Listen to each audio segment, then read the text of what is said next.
Comparison of elasticity of to substances. चले इसको एक छोटे से एग्जांपल से समझने की कोशिश करते हैं। फर्ज करो एक सपोर्ट के साथ मैंने लोहे की कोई वायर बांधी हुई है और बिल्कुल उतनी ही लेंथ की एक रबड़ की वायर भी बांधी हुई है। दोनों वायर्स के साथ में एक जितना वेट बांध लेता हूं, यानी अगर यहां पर मैंने फर्ज करो 1 kg वेट अटैच किया है, इस जगह पर भी 1 kg वेट अटैच कर रहा हूं। दोबारा सुन लें कि ये वायर किसकी है? लोहे की, यानी आयरन की है। और ये वायर किसकी है? रबड़ की। दोनों की लेंथ, दोनों की मोटाई एग्जैक्टली बराबर है और दोनों के साथ जो मैंने वजन बांधा है वो भी बराबर है। बताएं कि कौन सी वायर के अंदर स्ट्रेन ज्यादा होगा? रबड़ वाली के अंदर स्ट्रेन ज्यादा होगा। ये जो वायर है ना, ये ज्यादा नीचे तक आ जाएगी, ऐसा ही। ये वायर थोड़ा सा नीचे आ सकती है, या तो इतना नीचे आएगी कि शायद आपको फील भी ना हो, या अगर नीचे आएगी तो भी थोड़ा सा आएगी। तो आप मुझे ये बताएं कि इसमें से किस वायर को बोलेंगे कि ये ज्यादा इलास्टिक है और किस वायर को बोलेंगे कि ये कम इलास्टिक है? अच्छा, बज़ाहिर हर बंदा यही कहता है कि जिसमें फैलाव ज़्यादा होता है वो ज़्यादा इलास्टिक है और जिसमें फैलाव कम आता है वो कम इलास्टिक है, लेकिन ऐसा नहीं है।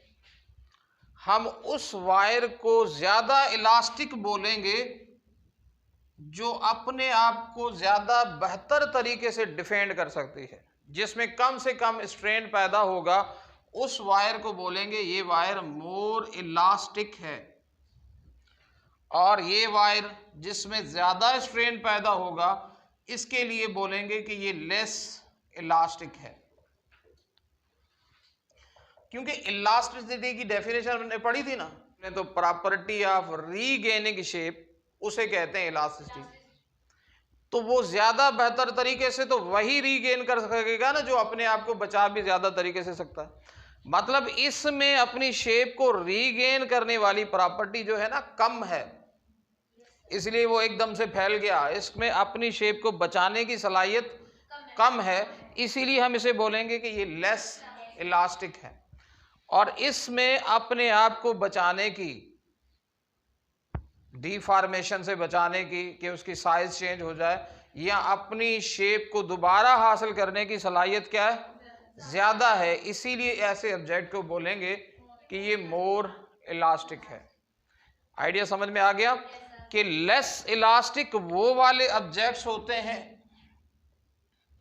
जिनमें अगर एक जितना फोर्स लगाया जाए, देखें इसमें भी एक जितना फोर्स लगाया, इसमें भी एक जितना फोर्स लगाया है, जिसमें मोर स्ट्रेन पैदा होगा, यानी जिसकी साइज में ज्यादा इजाफा होगा, उसे क्या बोलेंगे?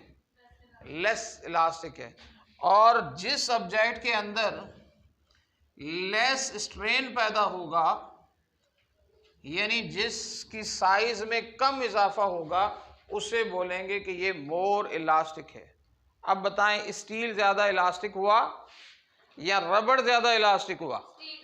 स्टील ज्यादा इलास्टिक हुआ, क्योंकि उसके अंदर अपने आप को बचाने की जो सलाहियत है वो ज्यादा। अच्छा, अब इसको हम थोड़ा सा मैथमेटिकली इसको प्रूव करने की कोशिश करते हैं। अच्छा, अब इसके लिए हम कंसीडर क्या करते हैं? Let there are two wires. ठीक है, फर्ज करें दो वायर्स हैं। द मटीरियल ऑफ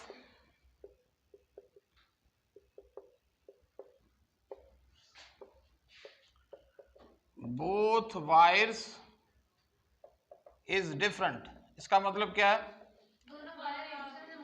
हाँ, फर्ज कर लें एक वायर आयरन है तो दूसरी वायर कॉपर है, या एक वायर सिल्वर समझ लें तो दूसरी समझ लें एल्यूमिनियम है, मतलब दोनों वायर्स अलग अलग हैं। Both have same dimension. अब डायमेंशन का मतलब दोनों की लेंथ और दोनों का एरिया वगैरह बराबर है,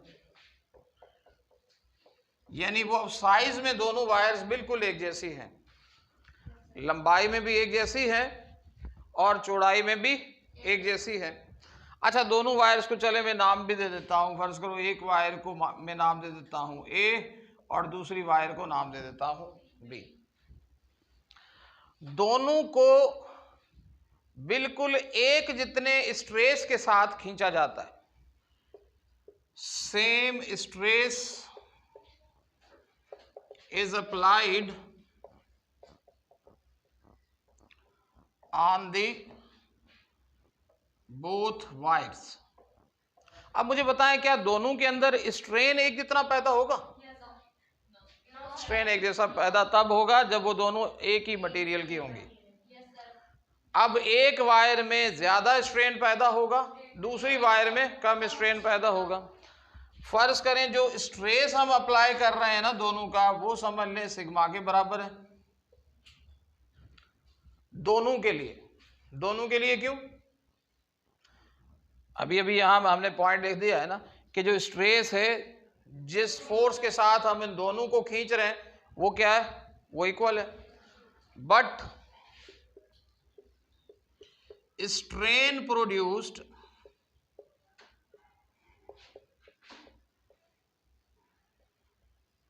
in both wires will be different। ऐसा है ना बेटा, जो स्ट्रेन पैदा होगा दोनों में वो कैसा होगा? वो डिफरेंट होगा। फर्ज करो कि एक में स्ट्रेन पैदा होता है एप्सिलॉन ए और दूसरे में स्ट्रेन पैदा होता है एप्सिलॉन बी। ये एप्सिलॉन क्या है? ये स्ट्रेस का, स्ट्रेन का सिंपल है। यहां चले थोड़ा सा मैं यहां डायग्राम भी बना दूं। ये हमारी वायर ए है, ये क्या है? ये हमारी वायर बी है। इस वक्त इनकी लेंथ भी बराबर है, इस वक्त इनका एरिया भी बराबर है, और दोनों के साथ नीचे में फोर्स बांध देता हूं, वो भी क्या है? बिल्कुल सेम है। दूसरे लफ्जों में कहें कि जितना स्ट्रेस इस वायर के अंदर पैदा हुआ है, एग्जैक्टली उतना ही स्ट्रेस इस वायर के अंदर प्रोड्यूस हो रहा है। लेकिन एक चीज का फर्क है। कौन सी चीज का फर्क है?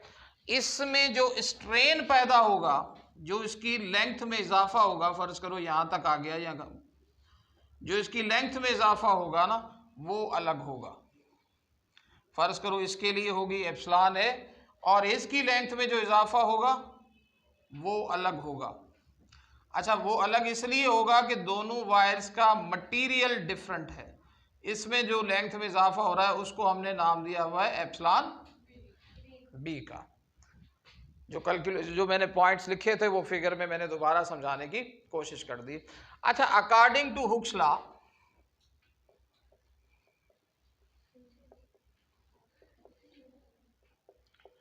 हुक्स लॉ में हमने क्या पढ़ा था कि जो स्ट्रेस और स्ट्रेन का रेशियो है वो कांस्टेंट आता है।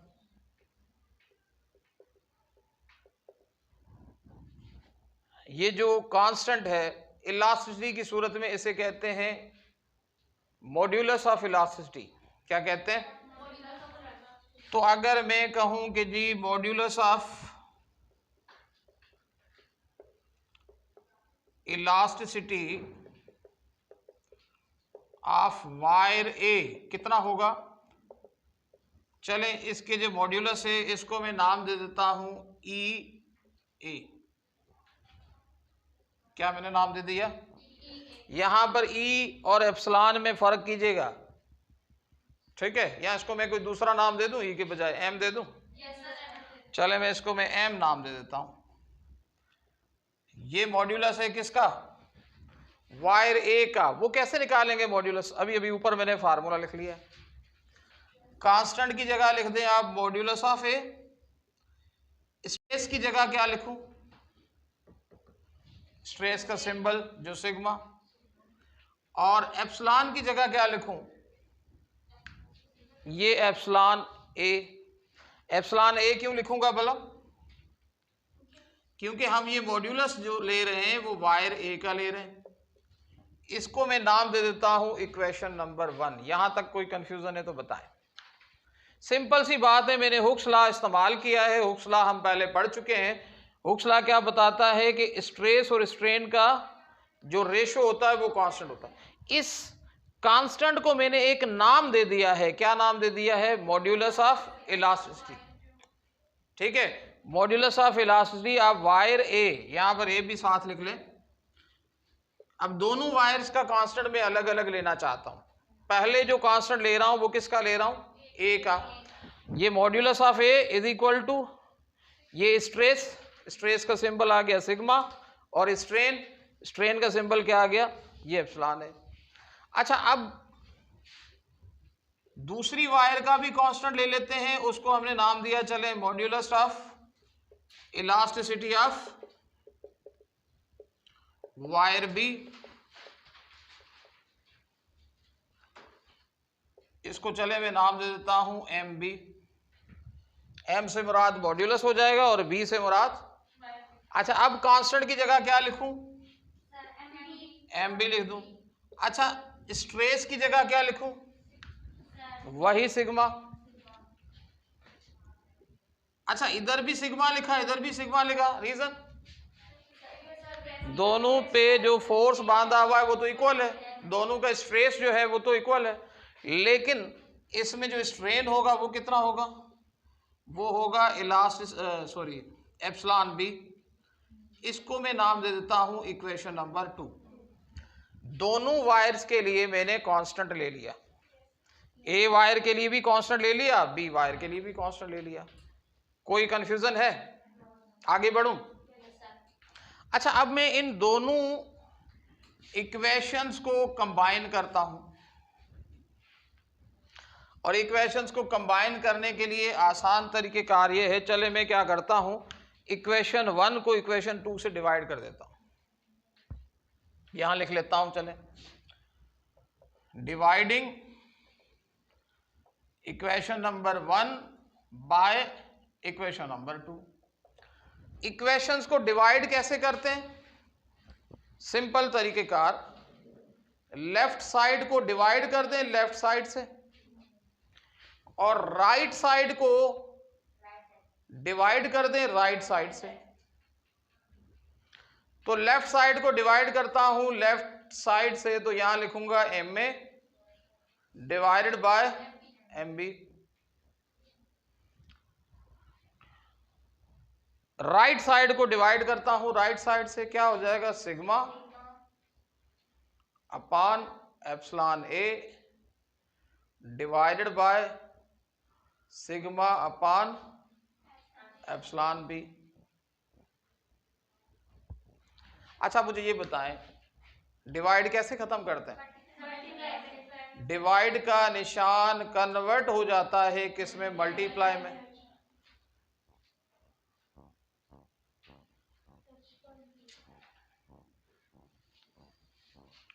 अच्छा, अब मुझे बताएं इसमें कौन सी चीजें हैं जो एक जैसी है जिन्हें मैं काट दूं?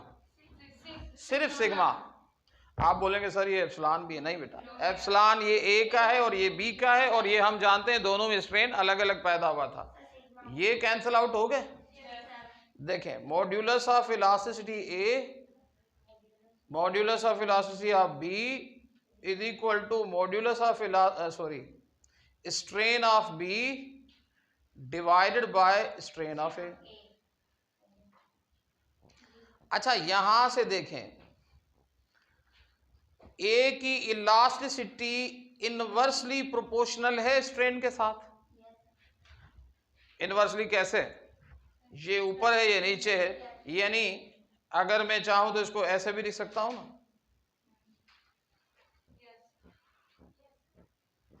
अच्छा यहां से देखें बी की इलास्टिसिटी इनवर्सली प्रोपोर्शनल है, क्योंकि देखें ये ऊपर है और ये नीचे है। यहां से क्या साबित होता है कि इलास्टिसिटी और स्ट्रेन एक दूसरे के इनवर्सली प्रोपोर्शनल हैं। क्या साबित होता है इस इक्वेशन से? इलास्टिसिटी, ये इलास्टिक मॉड्यूलस को आप इलास्टिसिटी बोल सकते हो कि इलास्टिसिटी इनवर्सली प्रोपोर्शनल है स्ट्रेन के साथ। इसका मतलब जिसमें स्ट्रेन ज्यादा पैदा होगा उसकी इलास्टिसिटी कम होगी, और जिसमें स्ट्रेन कम पैदा होगा उसकी इलास्टिसिटी ज्यादा होगी। वही चीज हमने शुरू में जो आपको एग्जांपल दिया उससे वर्बली समझी थी कि रबड़ क्या था, ज्यादा फैल गया था। उसका मतलब क्या है, उसमें स्ट्रेन ज्यादा पैदा हुआ था। जब स्ट्रेन ज्यादा हुआ तो मैं क्या कह रहा था कि इसकी इलास्टिसिटी कम है। वजह कि इलास्टिसिटी और स्ट्रेन एक दूसरे के क्या है, इनवर्सली प्रोपोर्शनल। और जो स्टील की वायर थी, दूसरी आयरन की जो वायर थी, उसमें स्ट्रेन कम पैदा हुआ था ना, तो उसके लिए मैं क्या बोल रहा था, इसकी इलास्टिसिटी ज्यादा है। क्यों?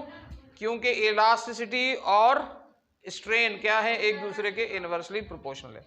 आई होप कि आपको ये बात समझ में आ गई होगी कि जब भी आप दो ऑब्जेक्ट्स की इलास्टिसिटी को कंपेयर करते हैं तो आप ये देखा करें कि अगर उन दोनों ऑब्जेक्ट्स की साइज बराबर कर दी जाए और उन पर फोर्स भी एक जितना लगाया जाए तो जिसमें स्ट्रेन ज्यादा पैदा होगा वो लेस इलास्टिक, और जिसमें स्ट्रेन कम पैदा होगा वो मोर इलास्टिक होगा।